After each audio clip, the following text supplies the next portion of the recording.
Good morning, everyone. Start the meeting of the joint Metro North Long Island Committee meeting. Before we begin, we all know about the tragic grade crossing accident, Neil Valhalla, on February 3rd, and it's shaken, obviously, the entire MTA family. The loss of life and injuries to our customers has deeply affected everyone here at MTA, and I ask all of us to join in a moment of silence before we start the meeting for everyone who was injured or killed in this very tragic accident.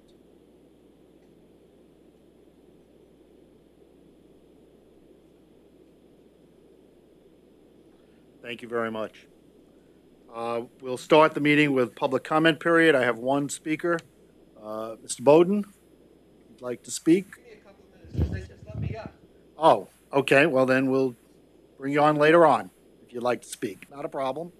I have the minutes of the Long Island Railroad meeting on page 5 and the Metro North meeting on page 12. Are there any changes to the minutes? If not, a motion to approve. Second, all in favor? Okay. 2015 work plans. Pat, Long Island Railroad, is there any change to the Long Island plan? Okay. Joe? Minor change. The Metro North work plan for 2014 is in the agenda, and a quarterly update on Metro North's track program has been added for March, June, September, and December. The report will highlight the progress made on Metro North's track maintenance work to bring the infrastructure to a state of good repair. Okay, if there are no problems with that, we'll add that to the work plan. And we'll start on the agency president's report. Pat, you're first. Long Island Railroad. Good morning. What I'd like to talk about a little bit is what we've been going through weather-wise here in the last 6 weeks or so of this winter. It has certainly been a challenge. The extreme temperatures, the combination of snow and ice have certainly given us a test. What I do want to do is, first compliment the extraordinary effort put forward by all of our employees to battle what are very difficult circumstances. There are a number of methods that we employ to... I can't hear you back here. It's on. Can you speak a little closer? No, that's for me. There are a number of efforts that we employ to deal with the challenge of cold weather, whether it be cold temperatures and its effect on equipment, on airlines, on rails. We've had our more than fair share of broken rails this winter, and it is an industry problem to deal with this snow. It requires our folks to go and work extraordinary hours. We have people out there at all hours. We open up command posts, snow desks as we call them, to monitor progress on salting and clearing platforms, on making sure the equipment is functioning properly, making sure the equipment is where we need it to be for the next day. And the overall effort by our folks has just been outstanding. Obviously, our performance suffers a little bit. Some of that is just trying to operate in those conditions. Everything moves a little bit slower. Operators operate a little bit slower. People board and deboard a little bit slower. And we need to make sure that safety is the utmost priority, and at the same time, we want to make sure that we deliver people to their destinations. So we do everything we can to keep the lines open, to keep the lines functioning, and to deliver people to their ultimate destination. So I do want to mention that. As we all know, we did have one evening that ran into the next morning that we did have to terminate service, and that did have effect on our positive ridership trends.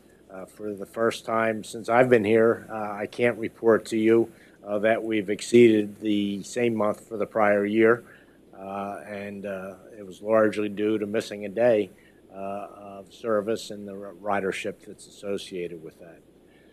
So that's all I really wanted to talk about. Oh, I do have one more thing to mention. We were informed on Friday that the TSA, the Transportation Security Administration, has awarded the Long Island Railroad their gold, help me, Lori,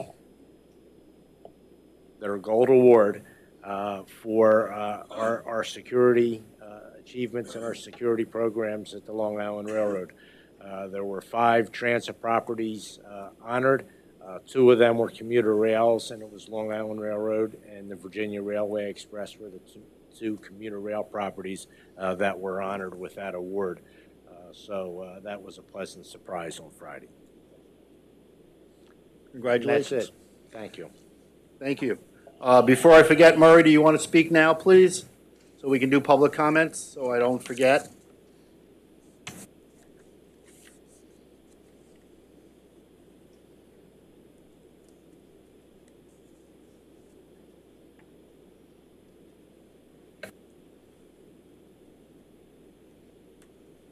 They didn't even begin to let me come upstairs until 8:30. I don't know if you can notice. 2 weeks ago, we were in Cuba on a Rhodes Scholar trip. Oh, that's my picture. Hi, kids. That's my grandchildren going to watch this. And on TV, we saw on CNN a report of the accident. This is one of Aesop's fables, The Boy Who Cried Wolf. A shepherd boy who watched a flock of sheep near a village brought out the villagers 3 or 4 times by crying out, "Wolf, wolf!" And when his neighbors came to help, laughed at him for their pains. The wolf, however, did truly come at last. The shepherd boy, now really alarmed, shouted in agony of terror, "Pray, do come and help me. The wolf is killing my sheep."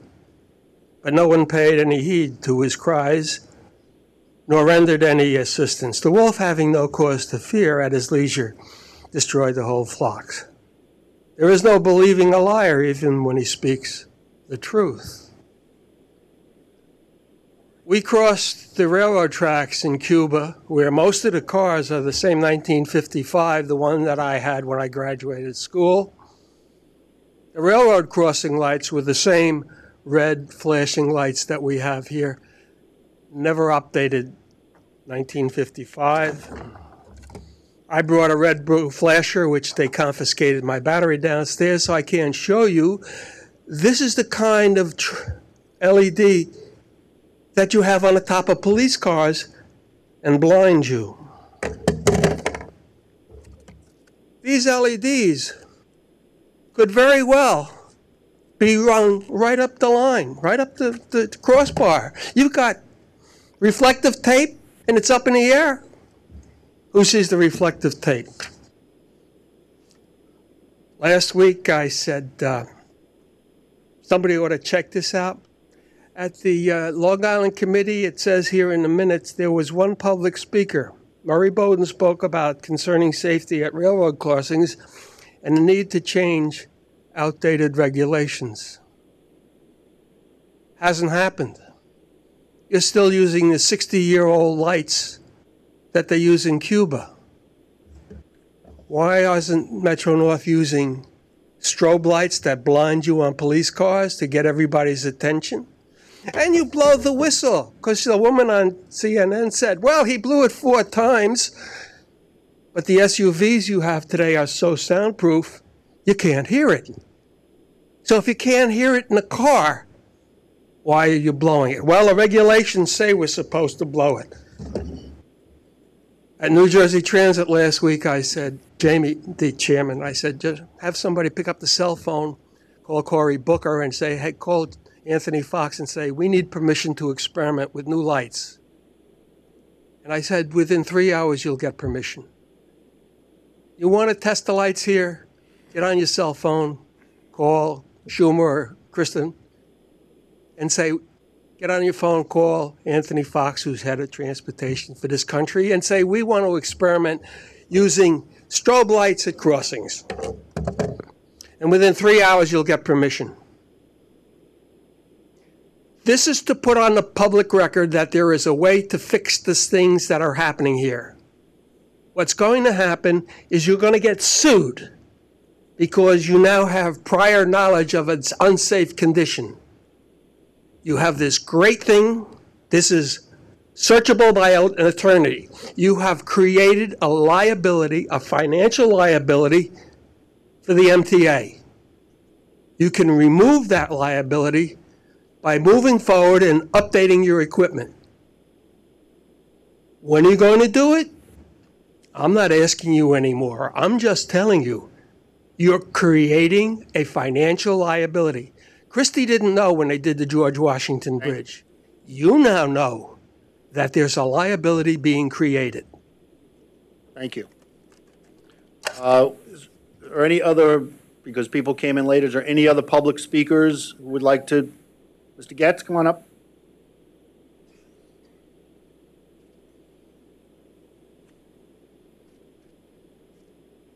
Good morning, ladies and gentlemen. Thank you for allowing me to speak. I appreciate it. My name is Orrin Getz, and I'm from west of Hudson. I just want to comment that I think that the lack of coordination between the traffic signal on the Connick Parkway and the Commerce Street crossing with the gates nearby appear to be what was causing the traffic to back up and causing cars to get trapped. Now, I ride the Pascack Valley line. We have many, many grade crossings, and I've been involved in train accidents. In fact, one was a fatality. And there were similar problems on the Pascack Valley line where cars were getting stuck on the tracks. And we've been able to work with New Jersey Transit and with the New Jersey Department of Transportation, because fortunately there, the Commissioner of Transportation is the chairman of New Jersey Transit. And they were able to effectively put in new systems at these crossings that eliminated the problem of cars backing up onto railroad tracks due to nearby traffic signals. And I would like the opportunity to give some good recommendations to the safety officer of Metro North on possibly what can be done not only at that crossing, Commerce Street, but other dangerous crossings on the Harlem line. It would be a good plan to work with the New York State Department of Transportation, because I don't think that they're sensitive enough to this problem. Also, now that Senator Schumer and Senator Blumenthal are proposing legislation in Congress to improve grade crossing safety, I just hope that Metro North will be first online to queue up for those funds and see if you can get those funds as soon as possible so that you can make the necessary improvements on the grade crossings. And one other comment is the situation with the two rail tunnels under the Hudson River, and that primarily affects not only the New Jersey Transit commuters, but also the Metro North commuters from Orange and Rockland County. The situation has become absolutely critical. The number of delays in the tunnels because of problems has become worse and worse. It was compounded by the tunnels being flooded by Hurricane Sandy. And basically 2 new tunnels are needed. And we need the MTA to take an aggressive leadership in this project, working with New Jersey Transit, working with Amtrak, and working with the Port Authority. We've got to get new tunnels built as soon as possible. The old tunnels have to be rehabilitated. They will probably have to be shut down sometime in the next few years, and therefore we really need to get this project into high gear, and we're looking for the MTA to really take the leadership in this and make sure that project gets moved ahead as quickly as possible. Thank you. Thank you very much. Okay, if there's no more public comment, we'll go back to the agency president's report. Joe? Thank you. First, let me start by saying to Pat that, one, I sympathize, and we went through the exact same things, and there's a lot of people that deserve a lot of credit for getting the railroad restored during snow emergencies. And I also want everybody to be aware that all the presidents are on constant calls through every storm that goes on. The chair sets up telephone calls, and we're all aware of each other's problems, and we look to try and assist each other wherever we can. I have a report that I'm going to go through, and I'm going to start with the Valhalla grade crossing accident. The collision between a Metro-North train and an SUV at the Commerce Street grade crossing near Valhalla on Tuesday night, February 3rd, is a terrible tragedy.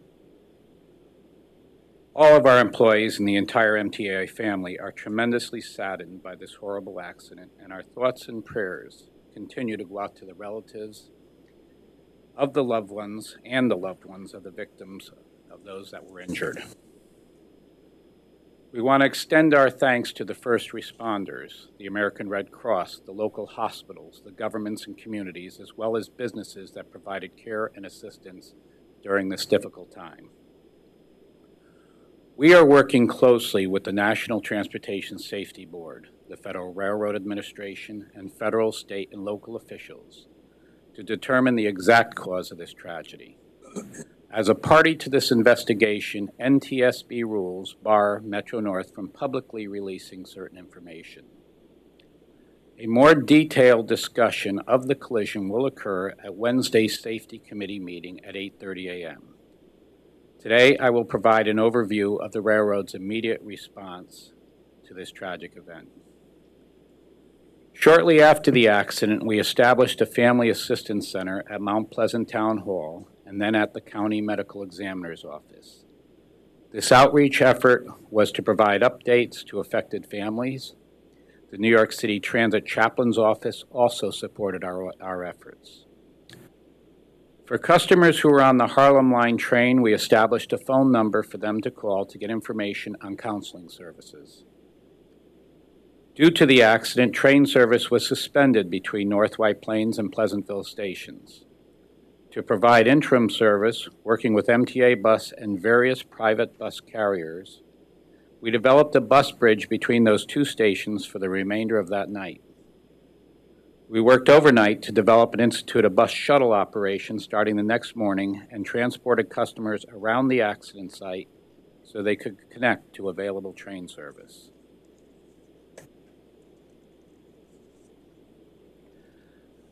This shuttle was operated with 60 buses, drivers, and dispatchers from MTA Bus, which marshaled the resources to assist with this service plan. Train service remained suspended at Valhalla and Hawthorne stations while we were able to operate regular service from North White Plains and all points south. In the event of any increased ridership from White Plains and North White Plains, Westchester County also made a limited number of additional parking spaces available at those stations. We also cross-honored Harlem Line tickets on the Hudson and New Haven lines to give customers more traveling flexibility. Nonetheless, customers were advised to expect delays in crowded conditions and urged to find other transportation alternatives or to work from home if possible. The day of the accident, overall Harlem Line ridership was down 34%. 1,800 Upper Harlem customers took the bus shuttle service. On Wednesday afternoon, the NTSB completed its field work at the site of the collision, which enabled Metro-North forces to remove the rail cars and begin necessary track work. We were able to operate a regular train service through the area by Thursday morning's rush hour. Employees at every level are pulling together to make sure this railroad is operated safely and to the highest standards possible. I now have to update you on the derailment in Grand Central Terminal. On Wednesday night, January 28th, the locomotive and two front cars of the 5:19 p.m. Harlem Line train to Wassaic came off the rails a short distance while departing track 18 on the upper level in Grand Central Terminal. There were no injuries, and all 800 customers were safely escorted off the train by Metro-North personnel via the four rear train cars that were still on the platform and adjacent to the platform. The incident blocked New Haven Line customers from moving off of 9 platform tracks, taking them out of service for the duration of the evening. We developed an alternate service plan combining some New Haven Line trains, although delays of up to 15 minutes in crowded conditions resulted. As trains worked overnight to re-rail the train equipment, we operated New Haven Line service on a regular schedule, although 6 trains operated with 1 less car than normal during Thursday morning rush. Re-railing activities for the equipment blocking the ladder track were completed in time for that evening's rush, which allowed previously blocked equipment to become available for service. Only tracks 18 and 19 remained blocked thereafter. We take all derailments extremely seriously and undertook a full and immediate investigation into the derailment with the support of the Federal Railroad Administration. The final cause of the derailment remains under investigation, though a broken rail at the site of the derailment is the principal area of concern. Portions of the broken rail have been sent for metallurgical testing and analysis. We will work with the FRA to implement any remedial action plan that may be required as a result of these findings, and will of course keep you informed as we move forward. At the same time, we are evaluating our needs to make improvements to track infrastructure in Grand Central Terminal, and will keep you informed. The safety of our customers and employees has always been and will always be Metro North's first priority. Grand Central power problems. Last Tuesday night, there were delays of up to 40 minutes that resulted from an overhead water leak that penetrated a Grand Central Terminal power substation, triggering the substation's automatic safety mechanism to shut down the power supply to a significant number of tracks in the terminal. Power personnel responded immediately and manually reconfigured the power supply, bringing back capability for regular service within 30 minutes. However, because the incident occurred at the start of the rush hour, the buildup of congestion was unavoidable, resulting in delays through most of the peak period. The source of the water leak was traced to a frozen sprinkler line in the Waldorf Astoria's garage that burst. That issue has been fixed, and all repairs to the substation were completed the following day. Last report is on Metro North's onboard credit card payment program. Metro North is expanding the use of its new ticket issuing machine, known as TIMS, which enable customers to now conveniently use credit cards as well as cash to purchase tickets on board the train to all three lines. This is being done after a successful pilot launch on the Danbury and Wassaic branches. The majority of the conductors will have the new devices by mid-April. Ticket purchases may be made using any major credit card, or customers may use their debit card as a credit card. Conductors will also be able to print our customer receipts from their upgraded TIMS. That concludes my report. Any questions for Joe? If not, Ann, we have a safety enhanced update. Sure. Good morning. Thank you. I'll begin by summarizing the employee and customer injuries, which are found on page 31 in your books. It's worth noting that we did finish the year with our employee injuries almost 5% where they were below where they were in 2013, and our customer injuries were approximately 40% below where we finished in 2013. Moving on to our enhanced safety action plan, which is immediately following the stats in your books.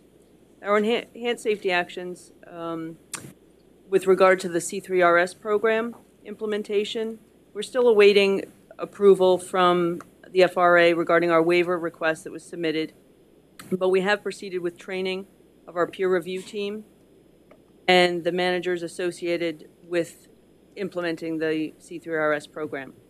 We completed 125 event recorder downloads in January with 21 radar observations, and all were compliant. This continues to be a very strong program. In 2014, we completed over 2,000 event recorder downloads.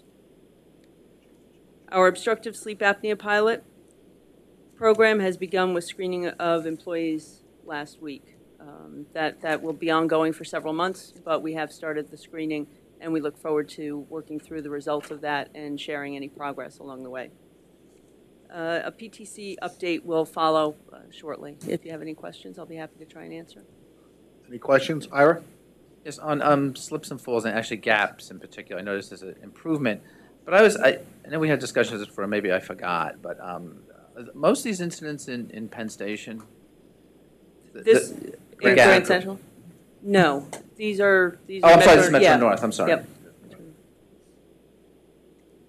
No questions. Okay. The Long Island question? Oh, okay. Then we'll hold it. Even better. It will become Penn Station at one point. I do have a question about this. I do have a question about this, however, on Okay. the C3. You're waiting for a waiver of what? Yes, the program is designed to work with the federal regulations and the FRA.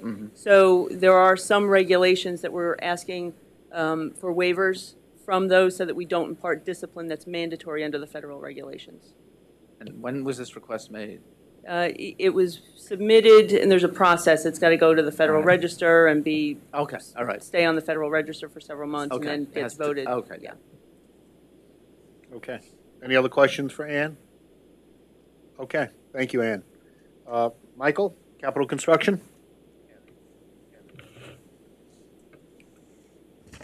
Good morning. I would just like to actually make a separate between Manhattan and Queens. We do work in Manhattan as well as in Harold, and there are a couple of slides that I would like to present. When it comes to the area of Manhattan, our 005, the southern track part of the work is advancing well. Right now, they are ahead of schedule. It shows actually an area in September of 2014 around the 37th, 38th Street and Park Avenue. And then the next one will show the 2014 December. Actually, the advance of the work and advancing very well in that particular area. In addition to that, I'd like to mention that in the caverns, the same contractor has started to erect the sidewalls. That is, we are doing that in advance of our next project that will be the finishes of the cavern. In the area of 55th Street, we are building underground a vent facility that we expect to complete by April, May of this year. That means through the street restoration. This shows the advance of the work at that vent facility, and that's at this point proceeding. And this is a January 15, and one can see the advance that we have been able to basically accomplish, and we expect that to move forward. In Queens, this is the Harold area.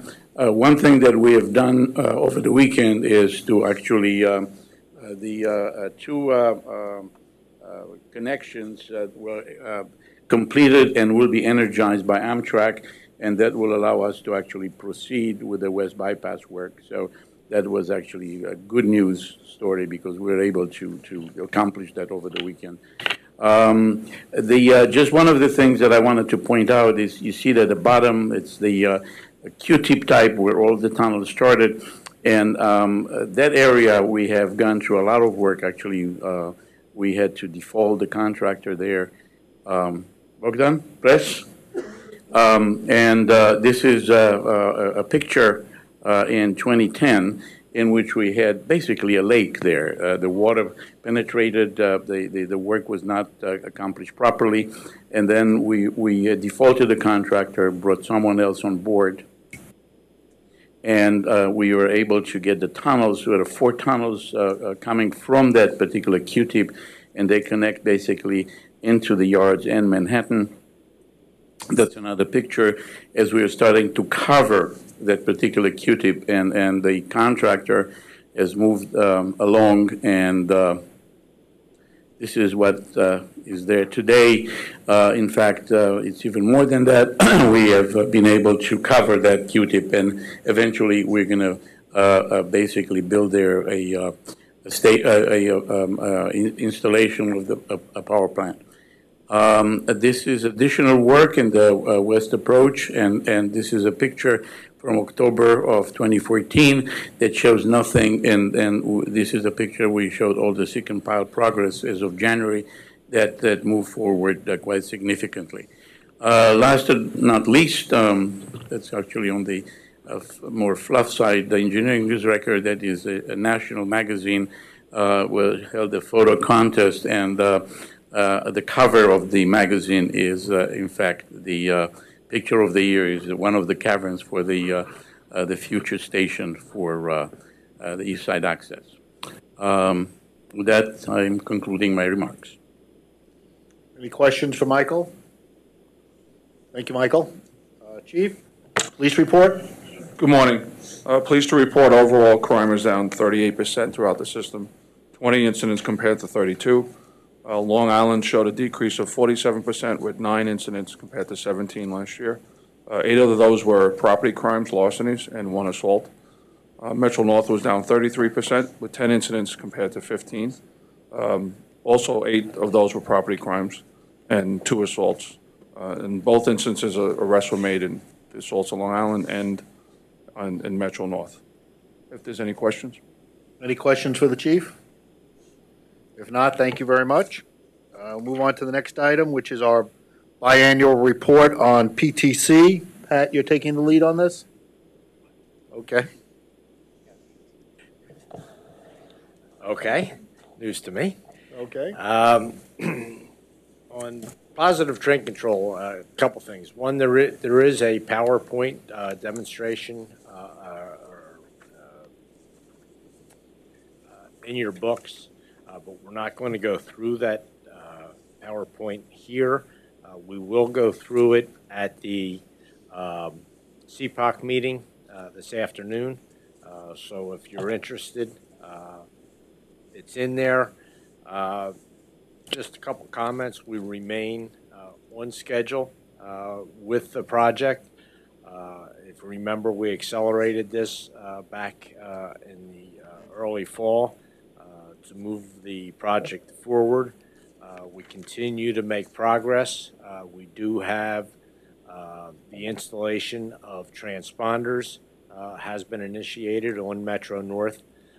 That is a test application, and we'll use that to test to make sure that the attachment devices that we use to both wood and concrete ties serve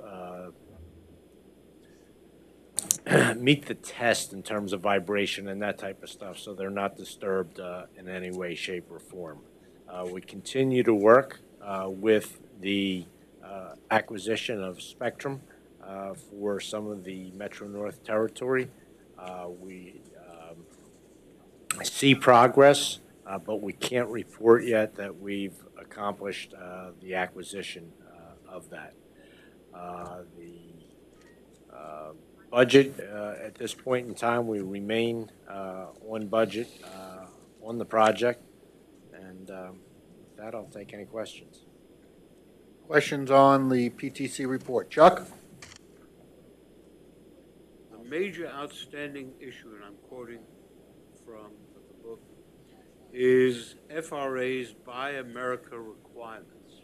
Why is that an obstacle? The project, if you'll remember, we decided to apply for a FRA RIF loan to help us pay for the project.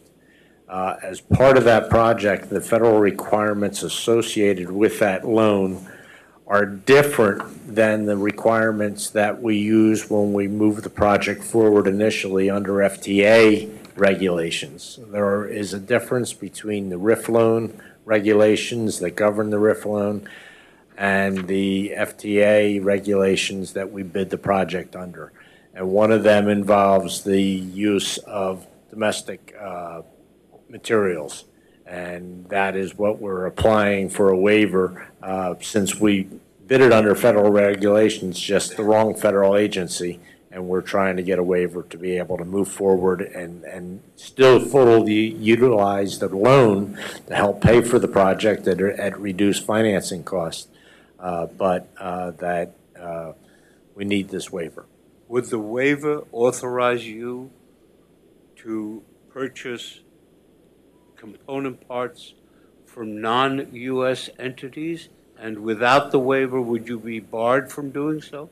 The difference between the two different federal requirements, the FTA requirements did permit a certain content percentage of non-domestic products where the FRA regs do not. Why is that in the public interest to acquire from abroad rather than buying American goods?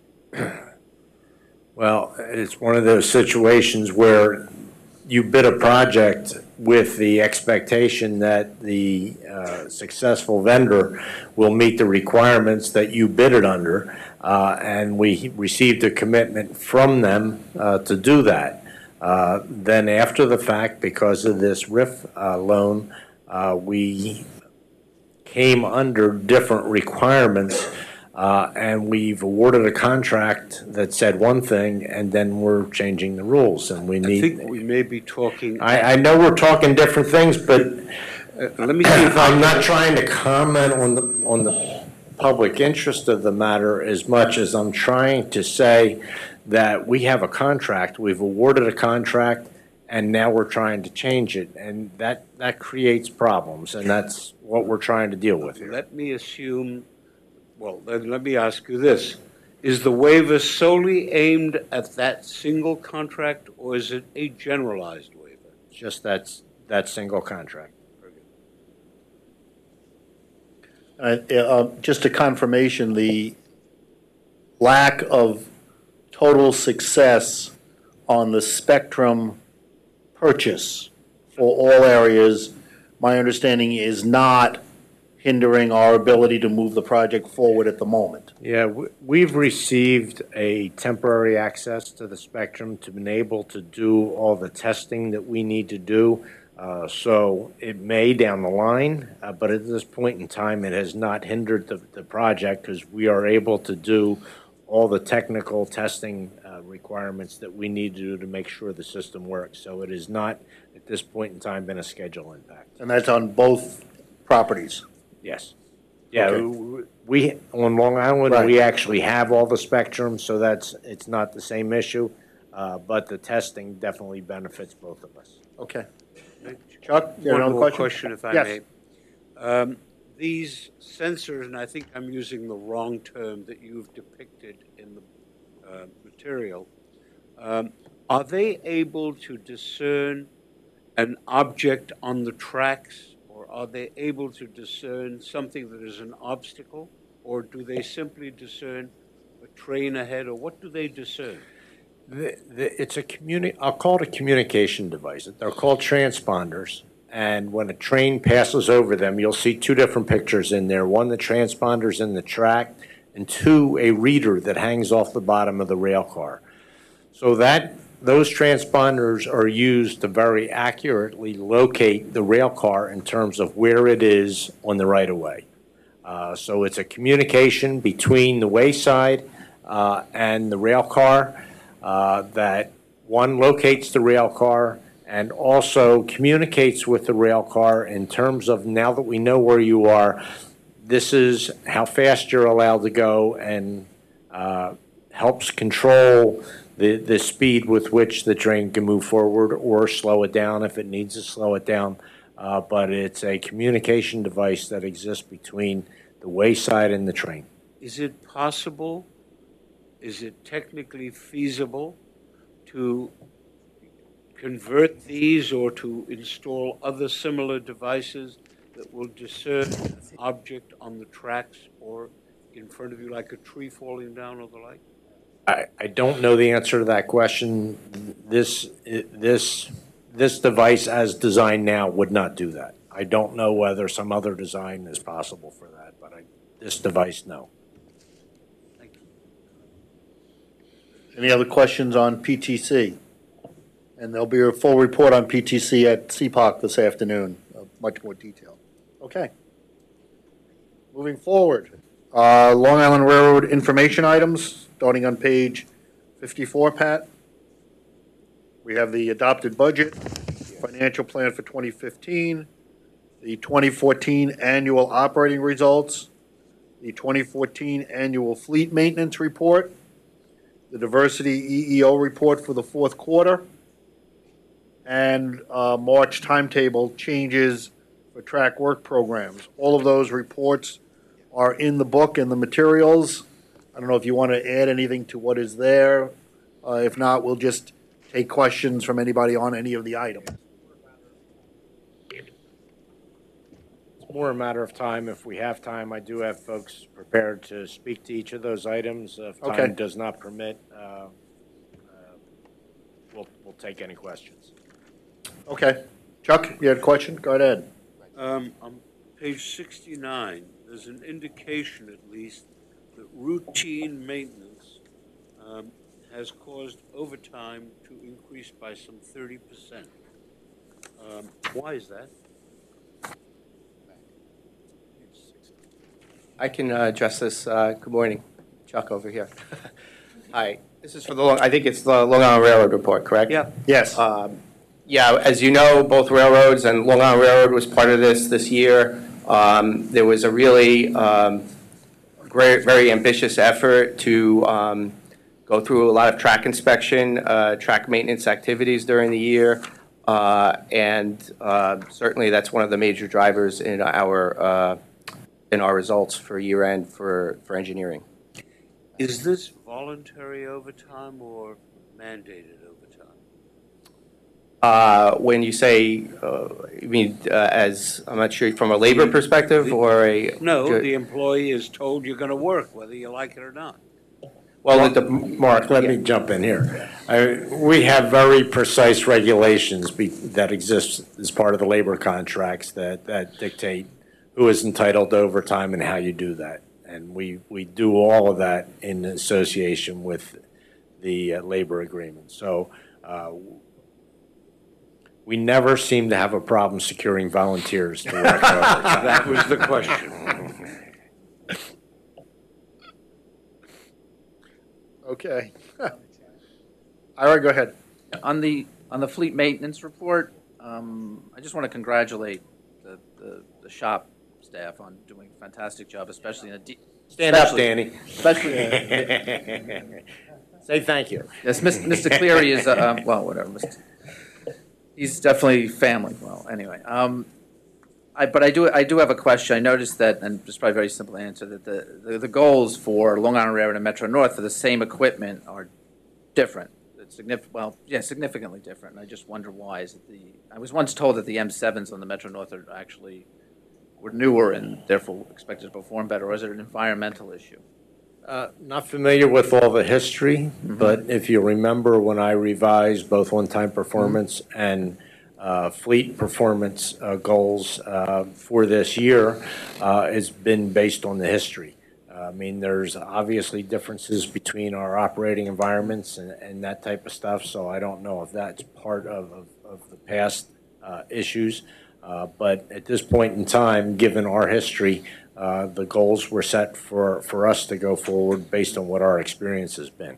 Long Island Railroad's meeting its goals. I think Metro North's having a little difficulty with some of its MUs. But all right, another question. It said in safety achievements and activities, it mentioned the close call reporting procedure. Is that in reference to crews on the trains or in reference to activities in the shops?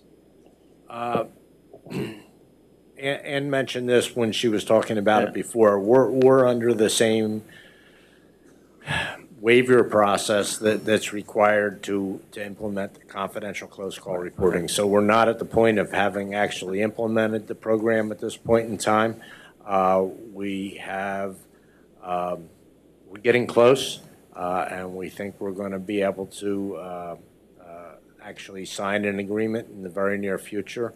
I don't want to jinx anything at this point in time, but we have worked very closely both with labor and with the FRA team to move this agreement forward, and we're very hopeful that we'll start it soon. But what I'm saying is because this relates to the fleet plan. Is this regarding? Is there something that goes on in the shops that's a close call reporting system?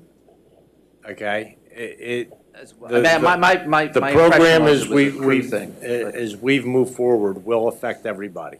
Okay, it is not just strictly a transportation function. Right. Okay, we have in the yards and all, we have blue flag protection and stuff like that.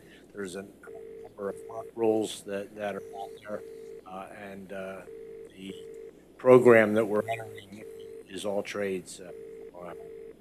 Okay, I just wanted to comment about the Port, the standees. Port Washington branch seems to have a historical PM problem with additional standees, and I don't know. I mean, according to this, we're running enough service. There shouldn't be standees, but apparently there's whatever it is, I don't know whether it's, I'd like to find out whether it's short equipment or some other problem, because it seems to be a relatively high When number. it says additional standees, that's because we don't put enough equipment out there, and that's on us. Well, is it, no, well, it's short trains, not, let's say, missing train. It's not a missing train. That would show up as a canceled train. It's a scheduled train that was supposed to have 10 cars and only has 8, or supposed to have 12 and only has 10. But is it, yeah. I mean, I just noticed it's the train runs, but it does not have enough cars on it. It's a PM problem. So, Like I must have something to do with Penn Station or something to do with, I don't know. It'd be interesting to find out why. Again, going back to our MDBF and our car availability. Our car availability and our mean distance between failures are not our problem. It's more, that is a managerial problem that's on us right now to resolve. Okay. All right, thank you. Is safety Go ahead. part of this?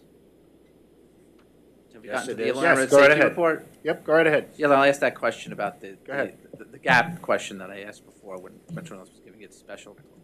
Is it mostly Penn Station? Well, the majority of our customer injuries do occur in Penn Station. However, our gap injuries are actually down over 30%. Yes, I've noticed that. Yes, so Right. that's a significant, because of all of the engineering as well as procedural mitigations that we put in place. Do we think at Penn Station it's a crowding issue, or the particular? I think it's track 18 with that the switches in the middle of the platform. Or I mean, there is specific locations, or is it something else that we're trying to address? I think that Penn Station is a very complex operation, and crowding certainly is part of it, because we do have certain times, obviously, during the day when we have more people in the station than others. We also have opportunities where we have people that don't regularly travel our system. They usually end up going through Penn Station, whether it's to go into a show or a sporting event. There are a number of different factors that come into play when you talk about Penn Station. Obviously, it's the biggest throughput that we have for a station, so unfortunately, there's more opportunities for people to experience some kind of incident. I'd be interested in seeing the time of day or the place for those, and it'd be good, just in general, not just on this, but on some other reports to have access to more detail, as I think Commissioner Merdla pointed out in a comment about being stuck in the weeds.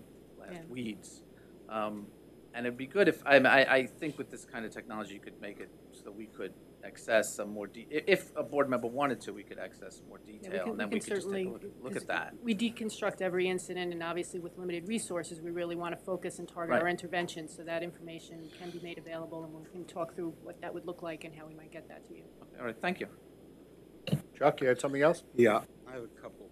Right ahead. If you look at page 85, it indicates that among the categories of delay, as compared between 2013 and 2014, we're up on engineering, more delays on engineering, more delays on maintenance of equipment. This is Long Island Railroad. More delays on other, and more delays on whatever public is. And my question is, questions are, what are we doing to identify the specific causal factors? B, what are we doing to deal with them? And particularly, I'm interested in the engineering one.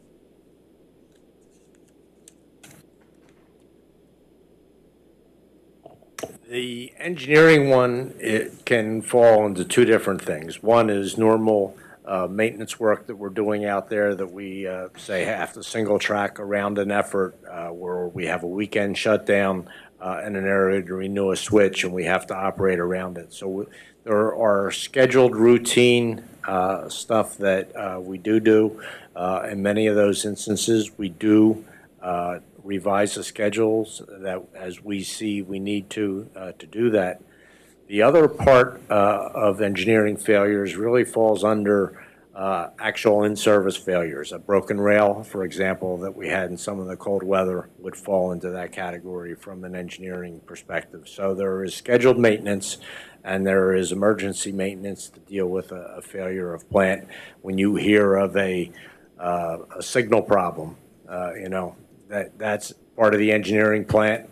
The signal's red and the train can't go, and we need to get that train. There's no reason we shouldn't be able to go. It's not a safety issue. It's a malfunctioning of the signal that's causing it. That's an engineering issue that we need to resolve. If we lose third rail power, those types of things are all engineering, put in that engineering classification. You may recall, if I may. Go right ahead. You may recall at a prior meeting, I pointed out to you that during the period when we didn't have the ice and snow, it would be useful to prepare for the period when we did have the ice and snow to minimize the number of slip and falls. Is there anything that you can do in this category, engineering, other miscellaneous, or public, to minimize that? Take just the public number. We have to date 7,520 delays predicated on that, as compared with 4,500 last year. What is it we can do? Can we plan for that? You can very much plan for the work activities, and we very much try to. For example, my good friend Michael here needs us to do some modifications to the Harold interlocking to accommodate the tunnel coming up out of the ground in the middle of Harold interlocking. We do work very closely. We do public notices. We do outreach. We do everything we can. We do seat drops. We do all the, Twitter and Facebook and all that stuff to try and communicate those types of activities with our customers. The problem is when you do them, we do make all the adjustments we can possibly make to advise people. The one impact that gets very difficult on those things is you are operating with barest minimum physical plant. And if something does happen that's unexpected, at the same time you have an expected problem, a train breaks down in the wrong spot or a signal goes red in the wrong spot, you have limited ability to recover from those types of situations. And when those things happen, and that's with scheduled maintenance, but I'll go out of the engineering function. If we have a failure of the signal system and a tube goes out of service underneath the East River at rush hour, I just have less physical plant available to me to run trains, and the delays in that situation. Joe talked about his derailment in Grand Central recently. The problem is when a delay occurs at rush hour, when you're fully utilizing every track and everything, and something goes wrong, your ability to recover actually gets worse than it does get better. And that's the problem that we deal with on a lot of that stuff. But you see, and I understand that, and I accept that, and I don't quarrel with it. You have, year to date, an increased factor of in excess of 400 delays on that engineering and so-called other and miscellaneous. And when you get to public, you've got over 2,000, almost 3,000 delays. Is there anything at all we can do to head any of that stuff up? From an engineering perspective, yeah. And, I mentioned two different categories, the in-service non-planned failures and the planned failures. The planned failures are largely planned to make sure the unplanned ones don't happen. That's why you do preventative maintenance. That's why we replace rail, why we put in new ties. It's why we surface track. It's why we do spurry testing. It's why we do all those different things in terms of preventative maintenance to try and stay on top and stay ahead of that stuff. It's an important part of the business. We use all the industry best practices when it comes to that and scheduling that type of stuff. So we are constantly trying to stay ahead of the unplanned failures as best we can. Obviously, Mother Nature has an impact on us, whether it be a Sandy type situation or just this cold weather that I talked about earlier for this past month. I mean, and one day I had 5 rail breaks out there. That's not usual, that's not normal, but, you know, it happens. And the increase on the public side, what is that and why? The public side is very much a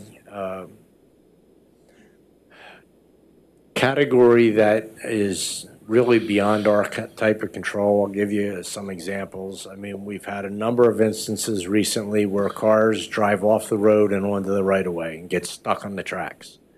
And then we have to get a tow truck there to tow them off the track because they can't back up and get off the track.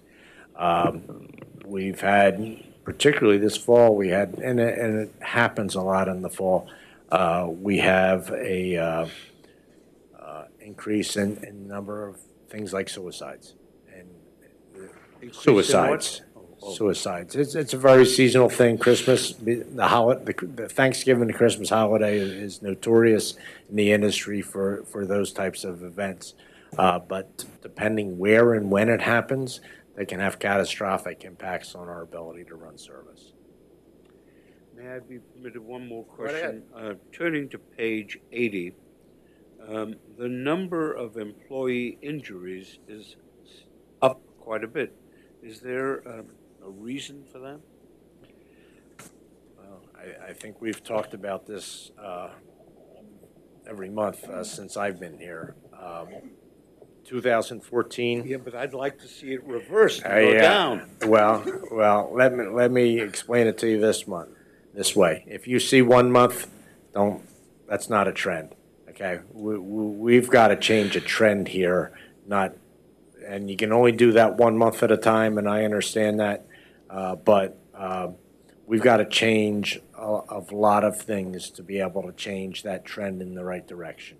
And Lori and Dave and Bruce, my team here, are very much focused on it, but there's no light switch. This doesn't change by putting an edict out that says you shall not get injured. It doesn't work that way. There's a lot of different things. There's a lot of things to fix. There's a lot of focus to change. There's, things like this confidential close call reporting system are all pieces that are part of trying to change the dynamic. We're not in a good place right now, and we need to change the direction of the ship. But it is truly turning a ship around. It's not a rowboat. Pat, my concern is the following: we are at a position now that we have the highest number of employee injuries in the last 5 years, and I have no doubt at all in my mind that you and your colleagues are doing everything and anything you can to minimize it, both in terms of cultural change and safety measures. The question I have we brought in perhaps, or should we bring in perhaps, some specialists in this employee injury area to take a good hard look as to what we can do? The numbers have gone up quite significantly. No argument. I would like some opportunity. The things we're doing are all being put in place by a team of professionals here that has worked with these independent agencies, whether it be the DuPonts or whoever, to come in and aid you with your safety program. If I thought that would change it, Chuck, I'd do it in an instant. Okay, but we need to do a lot more than just that. I asked you this once before, and you answered in the affirmative. I understand you are working with the local unions in terms of trying to work with their safety committee.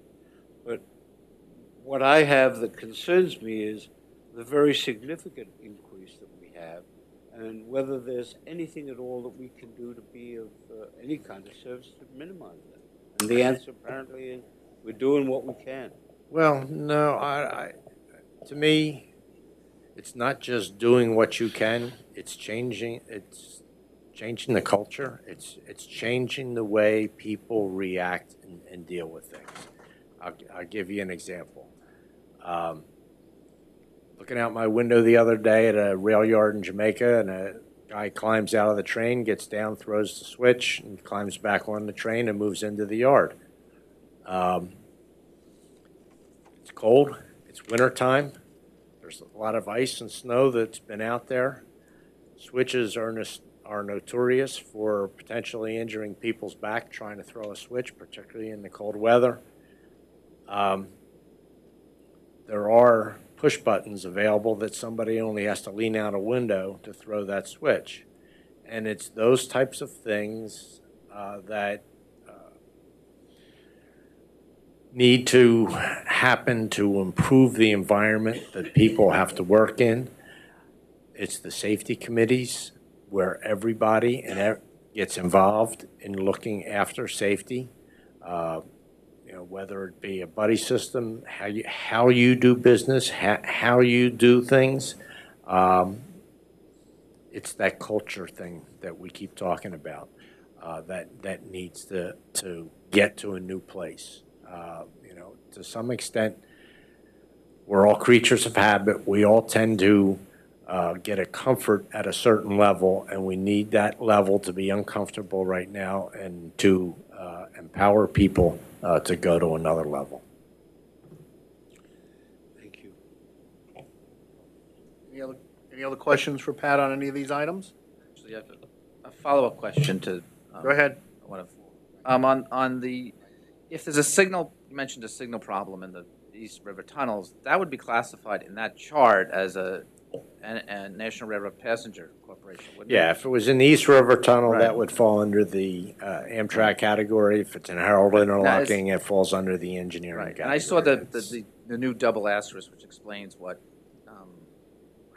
public is, but I've challenged my people to come up with a better nomenclature That's all right. I to don't describe that category. because people think you're blaming the public. I don't. That's not. For me, that's not a problem. It would be good to see again for this one also, if not necessarily in the board book, but an availability electronically of what comes into each one. For instance, engineering, you see an increase. I was once told engineering was mostly signaling, which means when I see an increase, I start to wonder. But in your discussion here, I see it's a whole host of problems that occur, which means the signal problems may be causing less delays, which you would think if you're doing not just problem maintenance, but the capital program. So it'd be good to see some of those things so we could see that, and some also to see that the investments from the capital program are having a real positive impact. That would be something good to see also since we're trying to sell this new capital program. Okay. Thank you. Norman, did you have a question? Or a comment? Well, maybe it's part question, part observation, but that your statement that it's the Queen Mary, it's not the SS Minnow.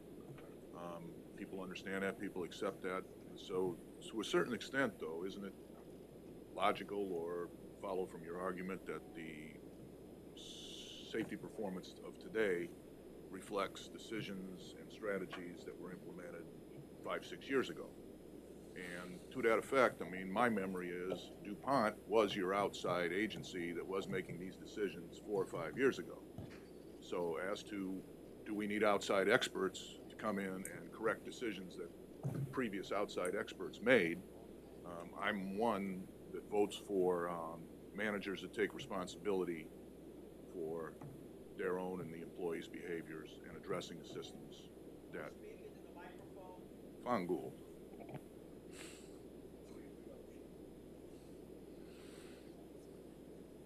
Okay.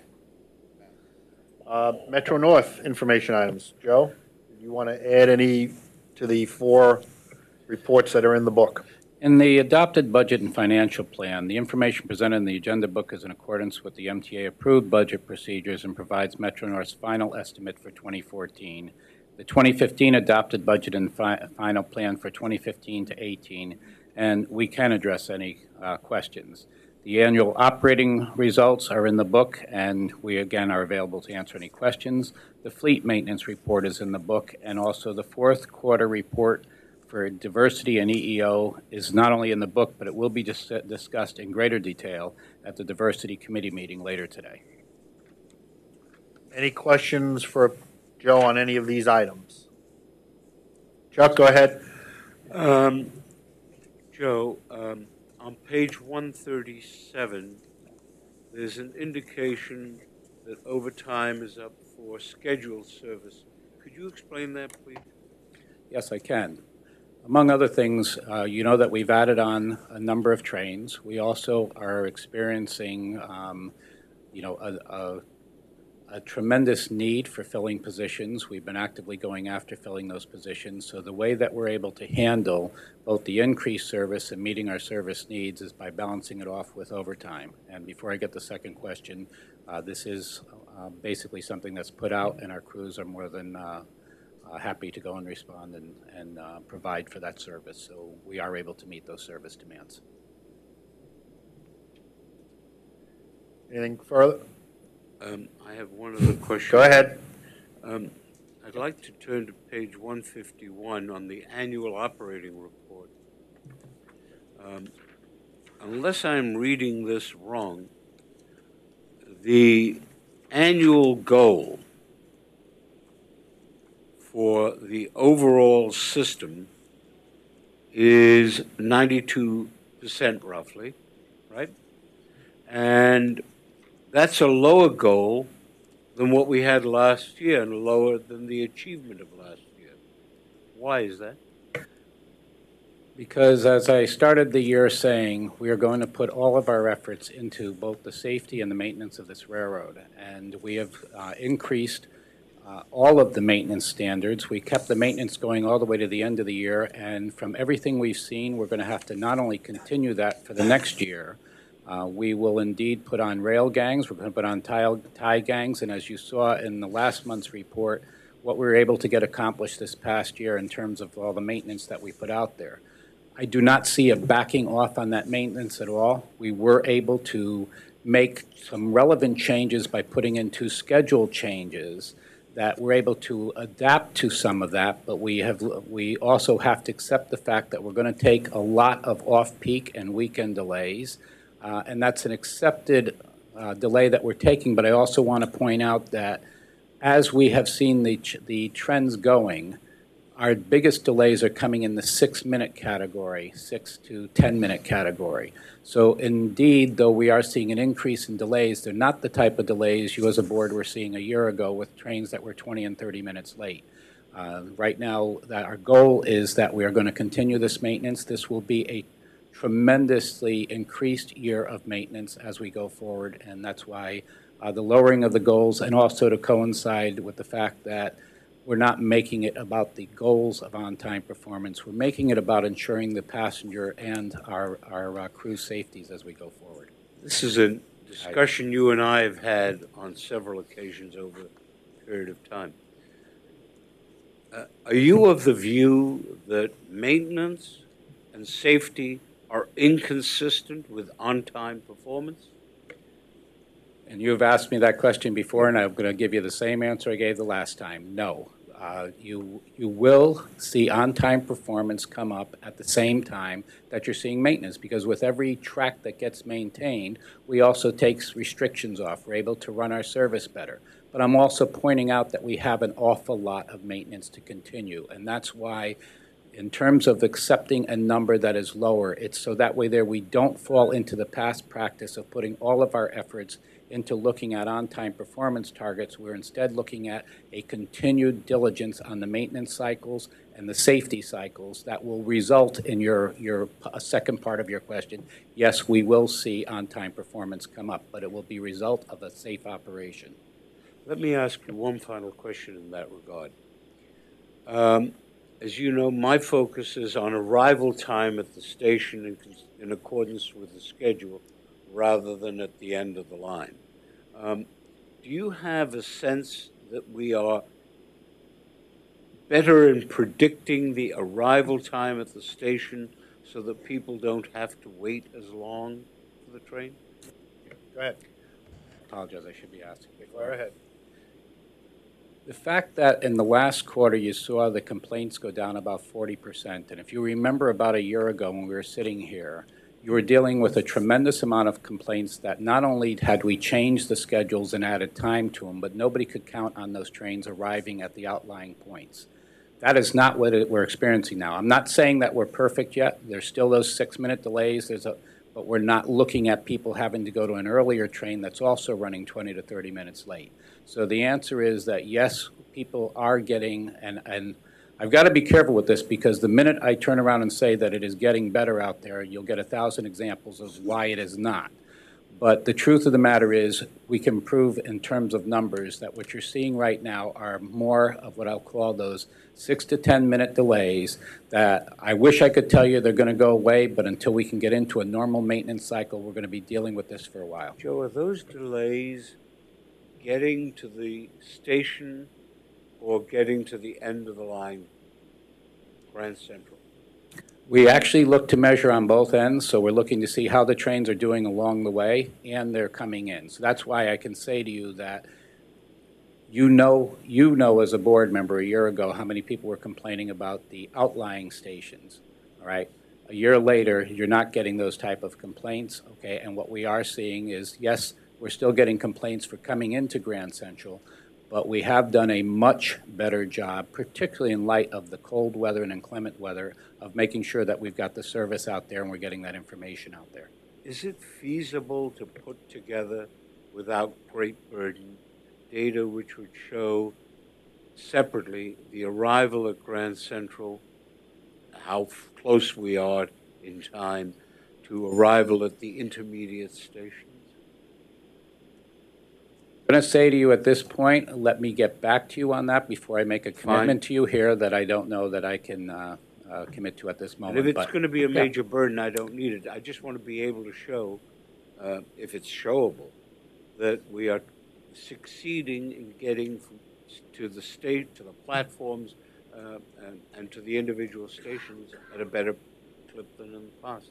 And if we can do that, and I'm going to tell you one of the things that we're looking forward to with PTC and some of your questions there, all right, PTC will again give us a lot more information about where the trains are and when they're coming in because it has a constant GPS system that you're going to be able to monitor. So let me get you an answer that takes all of that into consideration. I appreciate it. Thank you.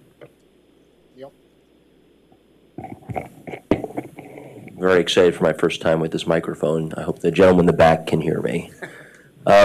This is on page one, I think it's either 173 or 174. I'm also getting used to this iPad, so apologies, and I'll let everyone flip to that for a second. And Pat, you were sort of making this point, but it seems like it's for Metro North, I guess, but both of you can consider it.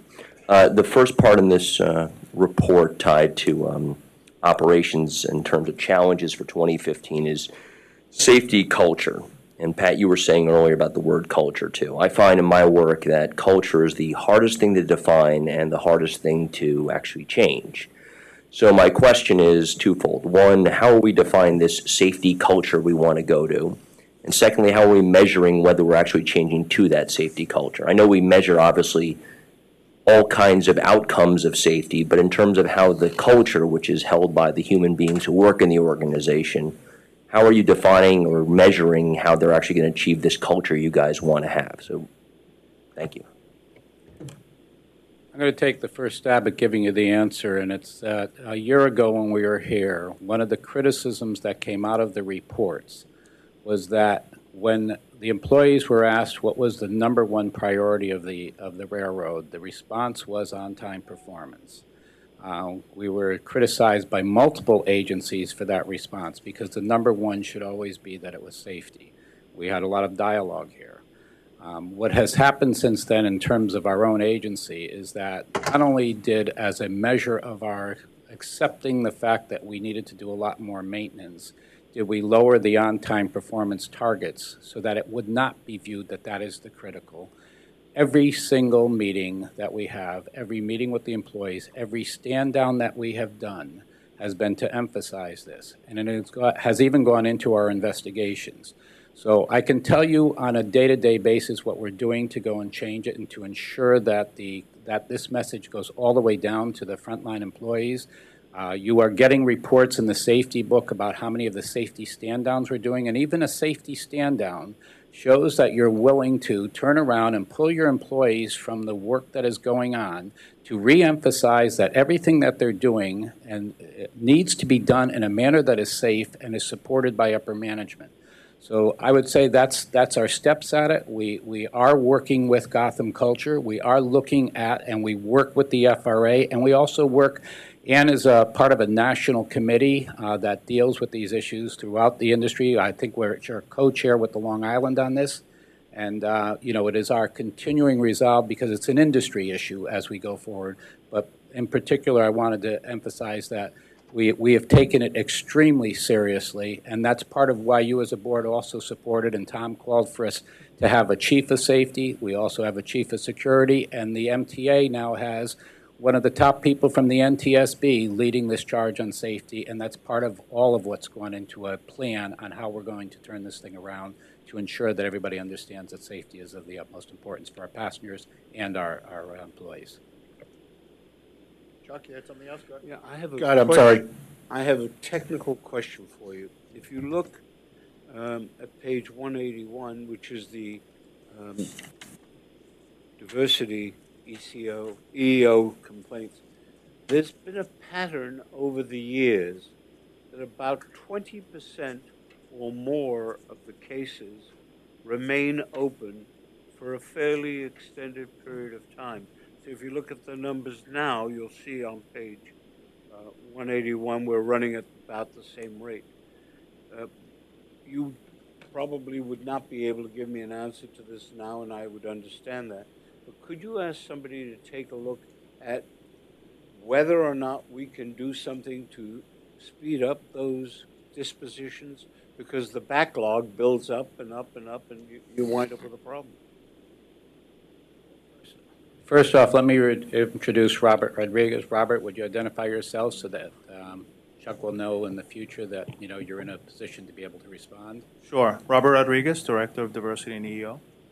And in the meantime, what I'd like to say to you is that I'd have Robert get back to you separately on this because I can't, you're no, exactly right, give you an answer right now as to how much is involved in attorneys, how much has been involved internally. Let me get that, and I'll have Robert do a reach out as well.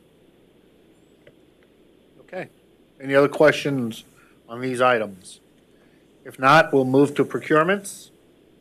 Long Island Railroad is first, page 192 of the book.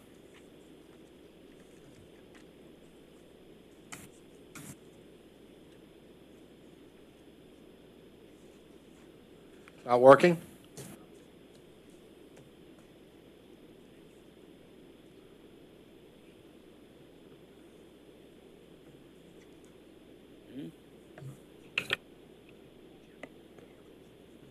Thank you. Good morning. There are two procurements, both non-competitive in this month's package for Long Island Railroad, totaling $286.5 million. There are no competitive procurements and no items in the ratification section. The items in the non-competitive section are a request for MTA Board approval to award a sole source contract in the amount of $49,817 to ASC Telecom LP for the addition of a new analog 80-channel vital voice recorder for radio communications to Long Island Railroad's existing recording system. ASC is the sole responsible company that can integrate the new equipment into this proprietary recording system being used by the railroad. An advertisement of Long Island Railroad's intent to award a sole source contract was advertised in January. However, LIRR received no response from any entity capable of providing the service. Funding for this contract is included in Long Island Railroad's operating budget. The last item is a request by Long Island Railroad on behalf of itself and Metro North Railroad for board approval to award individual 5-year original equipment manufacturer agreements in the amount of $286.5 million for spare parts and technical support to Kenora Brake, MIRAC, New York Air Brake, and Bombardier, in a total not to exceed amount of $286.5 million. The Bombardier agreement shall be based on exercising the first of 2 5-year options set forth in their material and technical support agreement, which was approved by the board in 2009. Combined, these 4 agreements will provide for the timely acquisition of various OEM spare parts for Long Island Railroad's M3, C3, and M7 rail cars and its DEDM locomotive fleets, as well as Metro North's M2, M3, M4, M6, M7, and M8 rail cars and Genesis diesel locomotive fleets. These agreements are required to support the railroad's reliability-centered maintenance programs and to perform unscheduled maintenance and repairs to the rail cars the railroad's fleet of locomotives, coaches, and electric cars over a 5-year period. These 4 suppliers are the sole responsible source for these parts, repairs, and services in connection with major railcar systems and components such as air brakes and HVAC systems that will be provided under these agreements. Under these purchase agreements, the OEMs will supply on an as-needed basis complete systems, parts, and other equipment, technical field support, and repair services as required. The railroads advertise their intent to procure these items under these agreements on a sole source basis in the New York State Contract Reporter, the New York Post, and the MTA website. No other firms came forward to express any interest in participating in these procurements, and each agency operating budget will fund these contracts. Any questions on either of those 2 items? Chuck? I have a problem with the item on page 193, which is the Bombardier et al. First of all, how did you identify the people or the entities to which these contracts are going to be awarded? These OEMs are the suppliers for these major systems on the rail cars. Are they the only ones? They are the only ones that we have these agreements with. They are all proprietary designs and drawings that support these parts. And have you at any time sought in any way, shape, or form to solicit others who may be able to do it? We have, over the course of time, since we've had the M7 fleet in operation, we have gone out to other suppliers to see if they could back engineer some of these parts, and it's not been very successful. How have you done that? By communication with the suppliers or what? Yes, we've had communications. We've tried to provide them with information that would give them the ability to manufacture some of these parts. And again, since the drawings are proprietary, it makes it nearly impossible for another third party to provide those parts. So, is Bombardier the only entity that can provide toilets?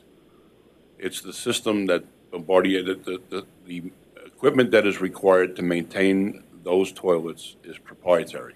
Well, could Kawasaki, which also has some facilities on that line, could they provide that equipment? What I'm up to and what I'm going at, as you obviously have gathered from the past, is I have a concern, not with toilets, but a concern with... I'm not sure why not. Our customers are looking forward to an overhaul of toilets. Our customers have a long wait time. My concern is with competition. Understood. And I have 3 levels of concern on this proposal.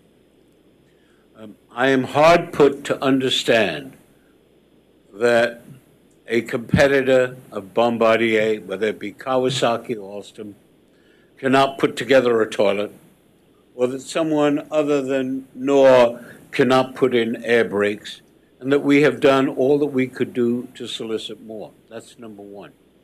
Number 2, when you publish an intent to issue a procurement, what you are telling people is, I decided on who's going to get it, but I'm going to go through the format of giving you a shot at it, and that isn't a very encouraging thing.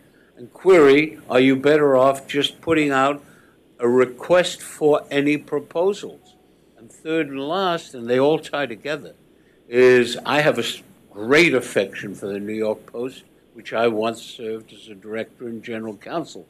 But I know very few people in the train business or in the construction business who spend their days looking through the New York Post to find out postings of what bids are out there and what opportunity. And so the questions are we doing all we can to increase competition? I believe that we are, and even with our new car procurement, as you're well aware, we did a significant amount of outreach to try to find new car manufacturers, new suppliers. Even under the M9 contract, we do have an obligation in there for the manufacturers to provide multiple sources for parts.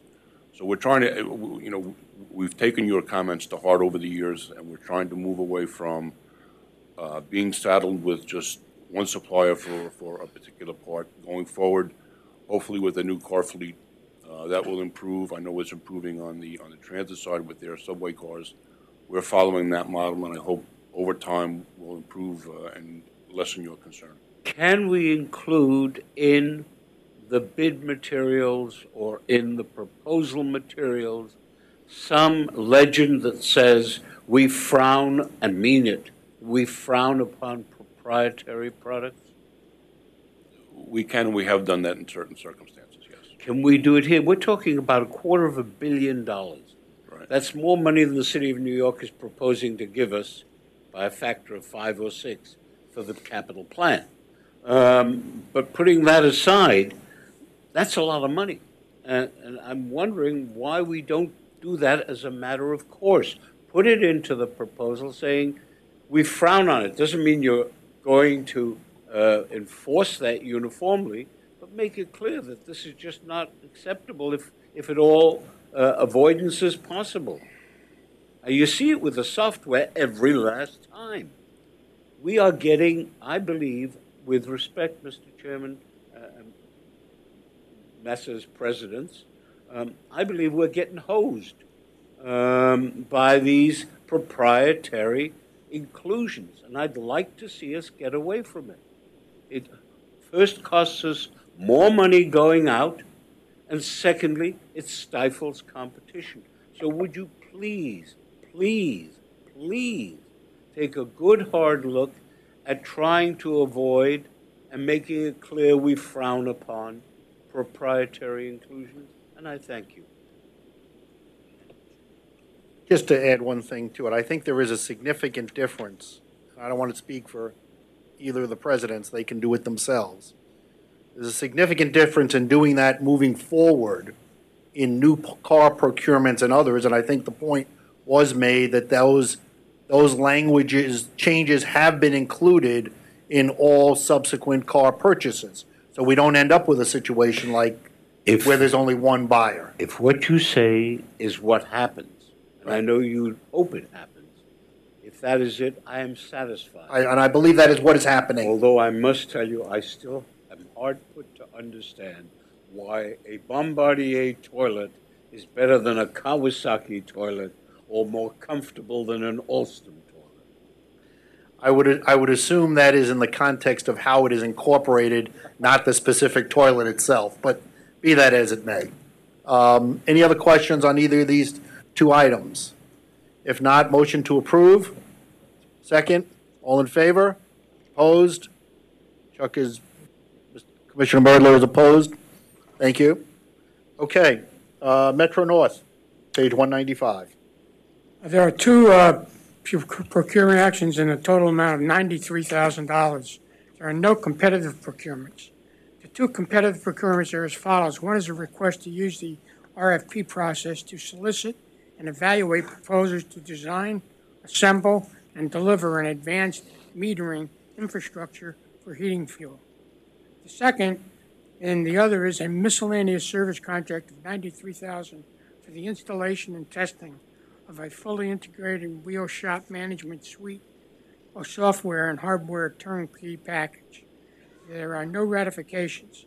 I make a motion to accept these procurements to recommend them to the MTA Board for approval. Is there a second? And we'll take a second. Any questions on either of these two items? Chuck, go right ahead.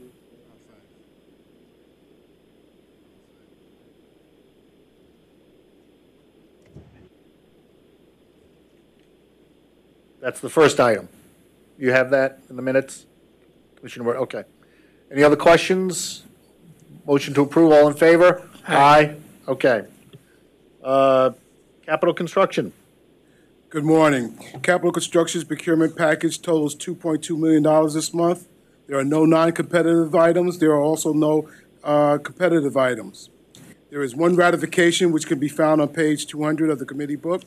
The item requests ratification of a modification to the East Side Access Project Plaza Substation and Queens Structure Contract to add the construction of a duck bench in the Bellmouth Tunnel for the amount of $2.2 million. This is a scope and budget transfer from a future contract, and the item is submitted for your consideration and vote. Motion to approve. Second. Any questions on this item, capital construction? Not all in favor, say aye. Aye, opposed. Motion is approved. Thank you. We have in the book, and we've gone through some of this already, agency reports on operations, finance, ridership, and the capital program. Do either one of you or staff want to add anything to anything that's already been discussed on any of these items? Are there any questions on any of these items? Go ahead, Chuck. The on-time performance at LIRR.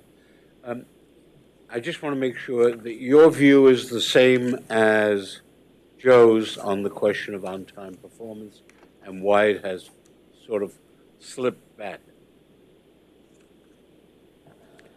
Well, if you remember when I proposed the numbers for this year, I very systematically did it on a branch-by-branch approach with the purpose of both goal setting and creating realistic yet stretch goals for each and every branch line. What the total came up to was never intended or based upon an overall reduction of the goal, but the numbers be what the numbers be. I tried to set realistic, again, stretch goals for each and every branch line.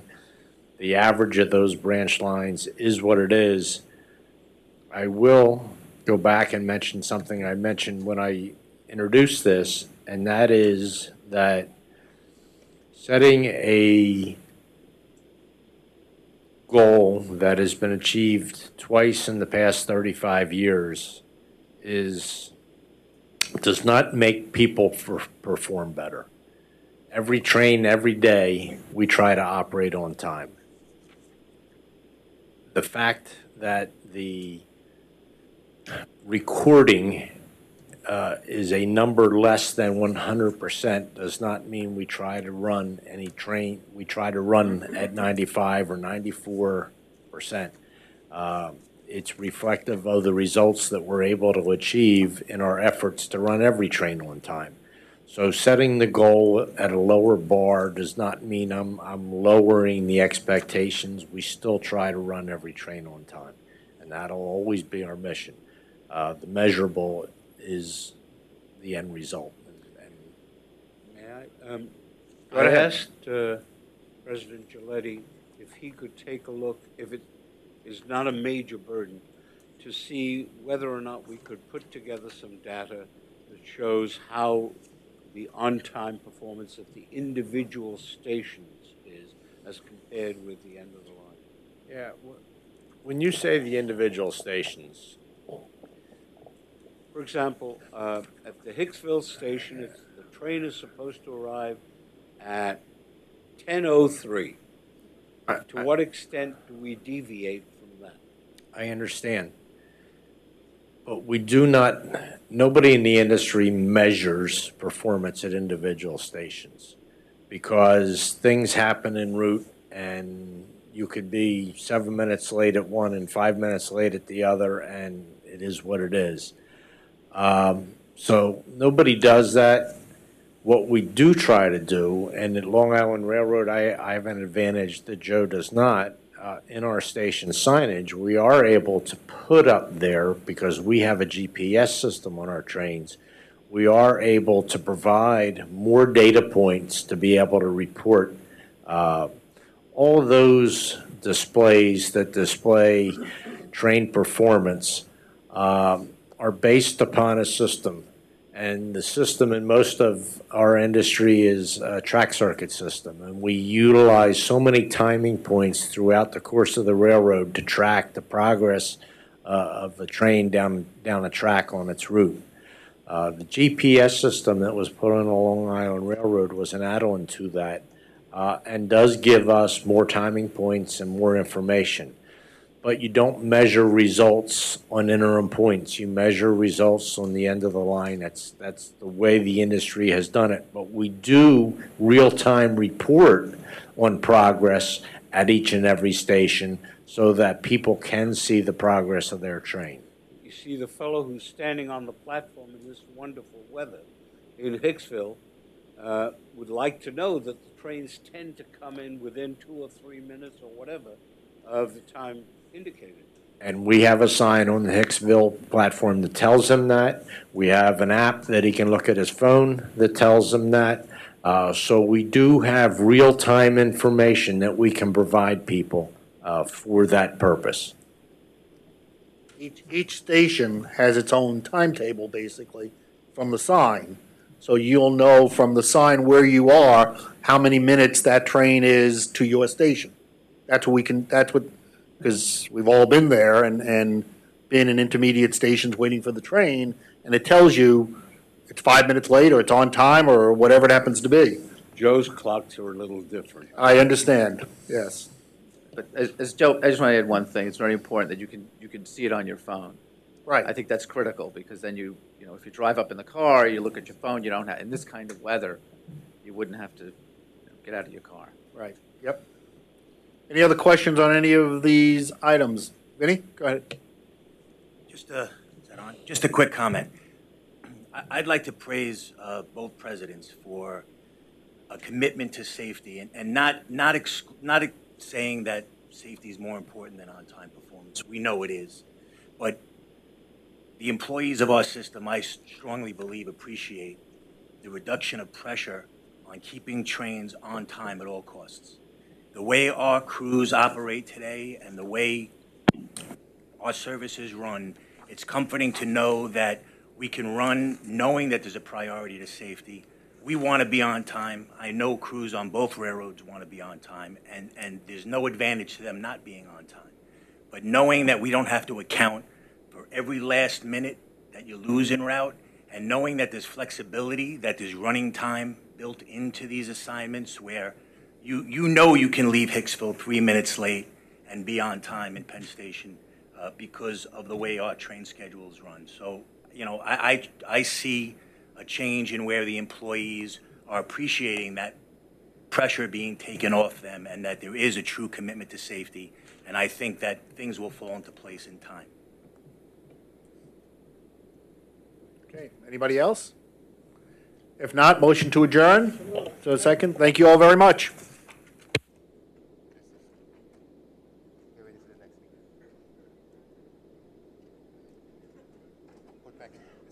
No white chat, no white chat, no white chat. Put back on the computer.